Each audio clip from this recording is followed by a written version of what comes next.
दोस्तों सुजलोन एनर्जी की बात करें तो स्टॉक के अंदर फाइनली आज अपर सर्किट लग गया। यानी स्टॉक फिर से 45 को क्रॉस कर चुका है। जो लोग कह रहे थे कि आने वाले समय स्टॉक फिर से 8 रुपये 10 रुपये हो जाएगा, वो यहाँ पे सोचते रह गए और स्टॉक फिर से बाउंस बैक दे चुका है। और ये बात मैंने आपको लगातार बोली है कि 42 के आसपास को एक मजबूत सपोर्ट मिल रहा है। स्टॉक उसके नीचे नीचे फिलहाल जाता हुआ दिखाई नहीं दे रहा है। हाँ, अगर बाजार में बड़ी गिरावट का दौर शुरू हो जाए तब कोई भी स्टॉक रुक नहीं सकता, लेकिन ओवरऑल देखें तो यहाँ पे एक अच्छा प्रदर्शन हो रहा है और इसके पीछे है बहुत बड़ी गुड न्यूज। यहाँ पे एक लेटेस्ट ऑर्डर और इनको बड़ा मिला है। क्या है ऑर्डर की साइज और मैनेजमेंट का क्या कहना है उसको समझने की कोशिश करेंगे। इसके अलावा एक गुड न्यूज और है, इकरा की तरफ से भी यहाँ पे कुछ नई एक जानकारी दी गई है, उसको समझने की कोशिश करेंगे। सबसे जो बड़ी बात है, सुजलोन एनर्जी जो विंड एनर्जी सेक्टर की इंडिया की नंबर 1 कंपनी है। टोटल इंडिया की जो इंस्टॉल विंड एनर्जी कैपेसिटी है उसमें 33% योगदान अकेले सुजलोन का है। तो काफ़ी शानदार इसने अचीवमेंट किया है। उसके बावजूद भी इसकी प्राइस उतनी नहीं बढ़ी है, क्योंकि 2008 में स्टॉक की प्राइस 400 के ऊपर थी। तो क्या आने वाले समय फिर से उस लेवल तक जा सकता है, समझने की कोशिश करेंगे इस वीडियो के माध्यम से। लेकिन फ्रेंड, उससे पहले अगर आप पहली बार हमारे चैनल पे आए तो चैनल को सब्सक्राइब कर दीजिए, एक बेल आइकॉन दबा दीजिए ताकि जब भी नया वीडियो बने पहला नोटिफिकेशन आपको मिले। वीडियो पसंद आए तो लाइक से जरूर कीजिए। चलो फ्रेंड्स, वीडियो स्टार्ट करते हैं। मैं हूँ आपका दोस्त SB दवे और हमारे अपने चैनल ऑनलाइन कमाई में आपका बहुत बहुत स्वागत है। तो सबसे पहले सुजलोन के कारोबार को देख लेते हैं। स्टॉक की शुरुआत हुई -43 पर, क्योंकि कल की क्लोजिंग थी 43.20 के आसपास। तो कुछ गिरावट के साथ इसकी शुरुआत हुई और इंट्राडे में 41.05 का लो बन गया। यानी स्टॉक काफ़ी नीचे आया।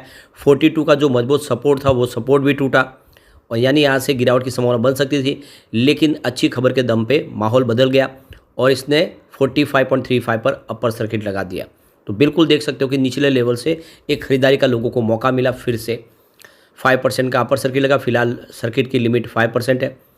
अब ये देख सकते हो कि इसमें अभी फ़िलहाल लोगों को ये नहीं समझ में आ रहा है कि ये स्टॉक बढ़ क्यों नहीं रहा है। तो इसके पीछे सबसे बड़ा जो रीज़न है वो है प्रॉफिट बुकिंग।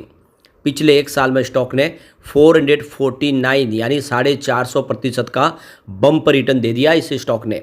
जो स्टॉक 7.20 के आसपास था 27 मार्च 2023 को, वो इस समय 45 के आसपास है। यानी 7 रुपये का स्टॉक 45 रुपये के आसपास है। बहुत बड़ा मल्टीबैग रिटर्न दिया स्टॉक ने। अब ऐसे में तो थोड़ी प्रॉफिट बुकिंग तो आएगी। तो काफ़ी लोग हैं जो लगातार कहते हैं कि स्टॉक तो कभी बढ़ता नहीं है। उनको ये समझना चाहिए कि ऑलरेडी एक साल में ये 7 रुपये से 45 रुपये हो चुका है और 50 तक जाके आ चुका है। तो इतनी ज़बरदस्त तेज़ी के बाद कुछ तो इसका भी हक बनता है कि ये आपको कुछ समय के लिए थोड़ा सा ठहराव के साथ ट्रेड करता हुआ दिखाई दे। पिछले 6 महीनों की बात करें तो उसने 81% का पॉजिटिव रिटर्न दिया है। 22 रुपये के आसपास स्टॉक था 13 सितंबर 2023 को, जो इस समय 45 के आसपास है। यानी एक तरह से कह सकते हैं कि उस लेवल से भी डबल हुआ है पिछले 6 महीनों में। लेकिन 1 मंथ के हिसाब से यहाँ पे 6% की गिरावट हुई है। स्टॉक 48 के आसपास था, जो इस समय 45 के आसपास है। तो पिछले कुछ समय से इसमें दबाव बिल्कुल दिखाई दे रहा है। 5 डेज के हिसाब से देखें तो इसमें 0.11% की गिरावट है। वॉल्यूम आज काफ़ी ज़्यादा बढ़ा है। पिछले एक महीने पहले इसका 9 करोड़ का वॉल्यूम था। 5 करोड़ की डिलीवरी उठाई गई। 1 वीक पहले 3 करोड़ का डिलीवरी बेस काम हुआ और कल 4 करोड़ का डिलीवरी बेस काम था। क्योंकि अभी फिलहाल ये ASM स्टेज 4 में है, इस वजह से यहाँ पे इंट्राडे ट्रेडिंग बिल्कुल बंद है। सिर्फ डिलीवरी बेस ही आप काम कर सकते हो। उसके बावजूद भी 12 करोड़ का वॉल्यूम होना बहुत बड़ी बात हो जाती है। ये पूरा का पूरा डिलीवरी बेस काम हुआ है और इसने एक बात साबित कर दी है कि वाकई में सुजलोन में इस लेवल पर बड़े फंड हाउस जम के खरीदारी कर रहे हैं। अब इसकी परफॉर्मेंस देखें तो 22 फरवरी को स्टॉक 44.80 के आसपास था, जहाँ पे 0.1% की तेज़ी बनी। 23 फरवरी की बात करें तो 44.90 के आसपास क्लोजिंग हुई, जहाँ पे 0.2% की तेज़ी बनी। 26 फरवरी की बात करें तो क्लोजिंग 43.75 के आसपास रही, जहाँ पे 2.6% की गिरावट हुई। फिर 27 फरवरी की बात करें तो 44.55 के आसपास स्टॉक आया, जहाँ पे 1.8% की फिर से तेज़ी बनी। और 28 फरवरी को कल 43.20 के आसपास स्टॉक ने क्लोजिंग दी, जहाँ पे 3% की गिरावट हुई। अब गौर आपको इस बात का करना है कि कल बाजार में भयंकर गिरावट हुई थी। 750 पॉइंट बाजार गिरा, सभी स्टॉक औदे मुँह गिरे। उसके बावजूद भी यहाँ पे लोअर सर्किट नहीं लगा। ये सबसे जो बड़ी बात है। तो जब गिरावट में स्टॉक में लोअर सर्किट नहीं लग रहा है, लेकिन अच्छी खबर के दम पे स्टॉक में अपर सर्किट लग रहा है, इससे आप समझ सकते हो कि इस लेवल पर स्टॉक मजबूत है और ये 42 के आसपास नीचे नहीं जा रहा है। आज भले इंट्राडे में गया हो, लेकिन फिर से उसने उस लेवल को क्रॉस करके ऊपर की तरफ क्लोजिंग दी है, जिससे आप समझ सकते हो कि ये एंट्री के लिए अच्छा मौका है। तो यहाँ पे जो गुड न्यूज़ निकल के आ रही है कि 30 मेगावाट सीरीज़ का इनको एक ऑर्डर मिला है। 3 मेगावाट सीरीज़ की ऑर्डर इनको ईडीएफ रिन्यूएबल एनर्जी को ये कंपनी सप्लाई करेगी। तो 10 विंड टर्बाइन का ऑर्डर मिला है। ऑर्डर ये साइज़ छोटी है, लेकिन जैसे कि एक ट्रिगर का इंतजार कर रहा था स्टॉक, ये ट्रिगर आज इसको मिल गया और इसने अपर सर्किट लगा दिया, क्योंकि इससे पहले 300 मेगावाट के भी बड़े ऑर्डर मिल चुके हैं। 642 मेगावाट का भी ऑर्डर कंपनी को मिल चुका है। तो ये तो ऑर्डर साइज़ छोटी है, लेकिन खबर चाहिए थी, खबर मिली और इसने अपर सर्किट का माहौल बना दिया। तो यह 10 जो विंड टर्बाइन इंस्टॉल करनी है, जिसकी टोटल इंस्टॉल कैपेसिटी 30 मेगावाट होगी, ये गुजरात में इसको इंस्टॉल किया जाएगा। तो इलेक्ट्रिसिटी जनरेटर जो ये होगा, ये टोटल जो सप्लाई होगी गुजरात ऊर्जा विकास निगम लिमिटेड को सप्लाई की जाएगी, इससे बिजली बनेगी।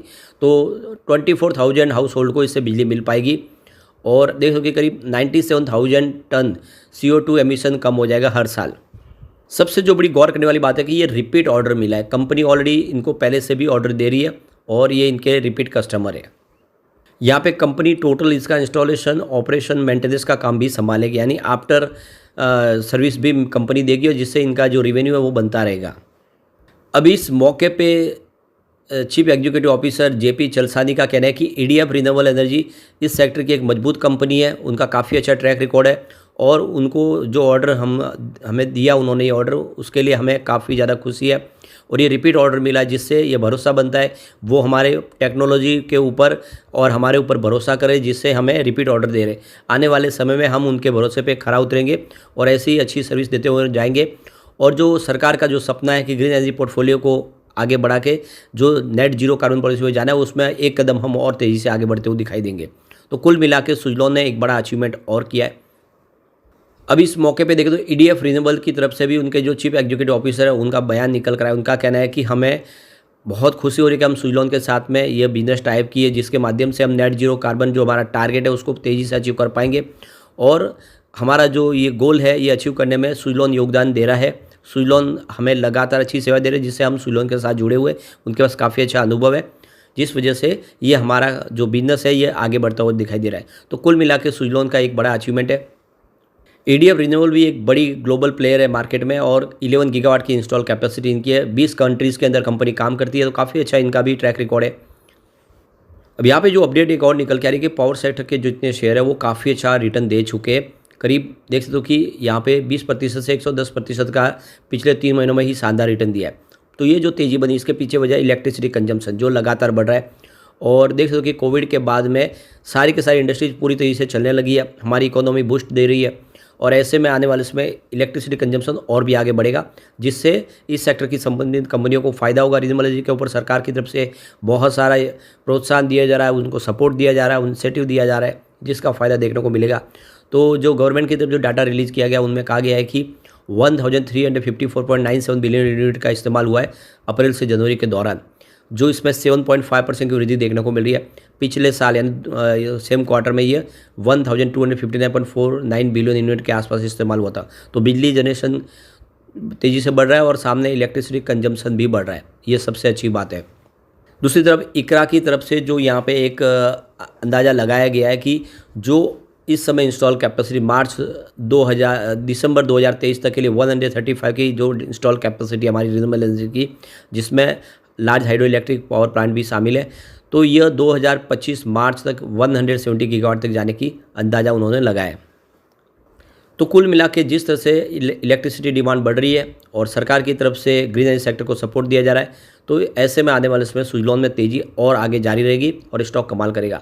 वैसे आप इसके रिजल्ट को भी देख सकते हो कि Q3 बहुत ही बेहतर रहा था। रिवेन्यू 1.5 थाउजेंड करोड़ के आसपास रहा, जहाँ पे 7.17% की ईयर ऑन बेसिस पे वृद्धि देखने को मिली। नेट इनकम 203 करोड़ के आसपास रही, जहाँ पे 159% की ईयर ऑन बेसिस पे शानदार जंप देखने को मिली। डायलूटेड EPS 0.15 रहा, जहाँ पे 114% की शानदार ईयर ऑन बेसिस पे वृद्धि देखने को मिली। नेट प्रॉफिट मार्जिन 13.07% रहा, जहाँ पे 141% की ईयर ऑन बेसिस पे शानदार जंप देखने को मिली। ओवरऑल देख सकते हो कि बहुत ही बेहतर प्रदर्शन किया है। अब एक बार पिवट लेवल को चेक कर लेते हैं, तो यहाँ से अगर गिरावट होती है तो 43 का पहला सपोर्ट है। वैसे आज इंट्राडे में सपोर्ट टूटा, सेकंड सपोर्ट 41 का जिसके आसपास स्टॉक आया, लेकिन वहाँ से इसने एक शानदार बाउंस बैक दिया और 45 तक फिर पहुँच गया। अब तीसरा सपोर्ट 39 का है। वैसे ये 40 के नीचे गया तो गिरावट कुछ बड़ी हो सकती है, फिर ये स्टॉक 36 तक भी जा सकता है, इसका आपको खास ध्यान रखना है। इसलिए 42 के मजबूत सपोर्ट के साथ आप इसमें शॉर्ट टर्म इन्वेस्टर तो बने रहे, इसको स्टॉप लॉस समझ के चले। अब पॉजिटिव माहौल बना तो 47 का फर्स्ट रेजिस्टेंस है, इसको पार किया तो 49 तक स्टॉक जाता हुआ दिखाई देगा, और एक बार 49 को पार कर लिया तो 50 तक जा सकता है जो पुरानी इसकी हाई है। और ये एक बार 50 को इस बार क्रॉस करेगा तो ये 100 भी इसके लिए दूर नहीं होगा, बहुत जल्द 100 को टच कर सकता है। तो इन्वेस्टमेंट लॉन्ग टर्म का नजरिया लेके ये सही मौका है, खरीदारी आपको सुचदौन में कर लेनी चाहिए। लेकिन फ्रेंड, कोई भी इन्वेस्टमेंट करने से पहले अपने फाइनेंशियल एडवाइजर से भी ले ले या अपना खुद का रिसर्च करें, क्योंकि मैंने वीडियो आपके एजुकेशनल पर्पज़ के लिए ही बनाया। वीडियो पसंद आए तो लाइक से जरूर कीजिए और चैनल को सब्सक्राइब कर दीजिए। Thank you friends.